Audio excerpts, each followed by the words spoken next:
ಶುಲ್ಕ ವಸೂಲಿ ಮಾಡುವ ಖಾಸಗಿ ಶಾಲೆಗಳಿಗೆ ಮಕ್ಕಳ ಬಗ್ಗೆ ಜವಾಬ್ದಾರಿ ಇಲ್ವಾ ಅನ್ನುವ ಪ್ರಶ್ನೆ ಕಾಡ್ತಾ ಇದೆ. ವಿದ್ಯಾರ್ಥಿಗಳ ಜೀವದ ಜೊತೆಗೆ ಚೆಲ್ಲಾಟವಾಡ್ತಿರುವ ಕೆಲವು ಖಾಸಗಿ ಶಾಲೆಗಳು. ಹೌದು, ಇನ್ಶೂರೆನ್ಸ್ ಎಫ್ಸಿ ಇಲ್ಲದೆ ಕುರಿಗಳನ್ನ ತುಂಬಿಸಿದಂಗೆ ಮಕ್ಕಳನ್ನ ಶಾಲಾ ವಾಹನಗಳಲ್ಲಿ ತುಂಬಿಸಲಾಗ್ತಿದೆ. ಕೋಲಾರ ಜಿಲ್ಲೆಯ ಶ್ರೀನಿವಾಸಪುರ ತಾಲೂಕಿನ ಹಲವು ಖಾಸಗಿ ಶಾಲೆಗಳ ಕತೆ ಇದಾಗಿದೆ. ಶಾಲಾ ವಾಹನಗಳ ಇನ್ಶೂರೆನ್ಸ್ ಎಫ್ಸಿ ಮುಗಿದು ಸುಮಾರು 1 ರಿಂದ 4 ವರ್ಷಗಳೇ ಕಳೆದಿದೆ. ದೊಡ್ಡಮಲದೊಡ್ಡಿ ನಿಸರ್ಗ ಶಾಲೆ 4 ವಾಹನ, ಪನಸಮಾಕನಹಳ್ಳಿ ವೆಂಕಟಾದ್ರಿ ಶಾಲೆಯ 2 ವಾಹನ, ಯಲ್ದೂರು ಪ್ರೀತಿ ವಿದ್ಯಾನಿಲಯದ 1 ವಾಹನ, ಲಕ್ಷ್ಮೀಪುರ ಕಿಡ್ಸ್ ಪವರ್ ಸ್ಕೂಲ್ನ 1 ವಾಹನ, ಗ್ಲೋಬಲ್ ಸ್ಕೂಲ್ನ 2 ವಾಹನ, ಯಲ್ದೂರು ಪರಂಜ್ಯೋತಿ ಶಾಲೆಯ 4 ವಾಹನ, ಪನಸಮಾಕನಹಳ್ಳಿ ವಿಜಯಾದ್ರಿ ಶಾಲೆಯ 2 ವಾಹನ. ಸತತ 4 ದಿನಗಳ ರಿಯಾಲಿಟಿ ಚೆಕ್ನಲ್ಲಿ ಕೆಲವು ಖಾಸಗಿ ಶಾಲೆಗಳ ಬಂಡವಾಳ ಬಯಲಾಗಿದೆ.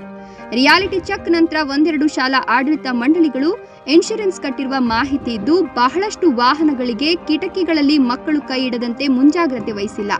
ಬಹಳಷ್ಟು ಶಾಲಾ ವಾಹನಗಳಲ್ಲಿ ಹಿರಿಯ ವಿದ್ಯಾರ್ಥಿಗಳೇ ಪುಟ್ಟ ಮಕ್ಕಳನ್ನ ಇಳಿಸ್ತಾ ಇದ್ದಾರೆ. ಇನ್ನು ತಾಲೂಕಿನ ಹಲವು ಶಾಲೆಗಳ ಪರಿಸ್ಥಿತಿ ಇದೇ ಆಗಿದೆ.